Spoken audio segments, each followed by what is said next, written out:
అందరూ ఎలా ఉంటారు? బాగున్నారా? మేమైతే చాలా బాగున్నాం. కార్తీక్ అయితే వాటర్ కావాలంట. ఫస్ట్ అయితే కార్తీక్ వాటర్ ఇచ్చేద్దాం.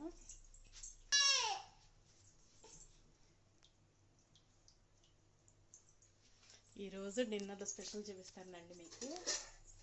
చికెన్ ఫ్రై, టమాటో రసం,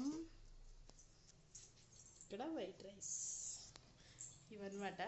చికెన్ ఫ్రై, టమాటా రసం పెట్టాను. మామూలుగా అయితే సాంబార్ పెట్టుకొని అడిగారనమాట. సాంబార్ నైట్ మళ్ళీ ఎందుకు లేనట్టు ఇంకా టమాటా రసం కొంచెం పెట్టారనమాట. ఇంకా చికెన్ ఫ్రై చేశాను. ఇంక ఇప్పుడైతే ఫుల్గా అన్నం తినేయడమే. చూసారా, అక్కడేమో మా ఆయన రెడీ చేసుకుంటాడు అనమాట.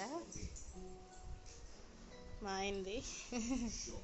నాకేమో నేనైతే అన్నం తినేస్తున్నాను. చికెన్ ఫ్రై, టమాటా రసం.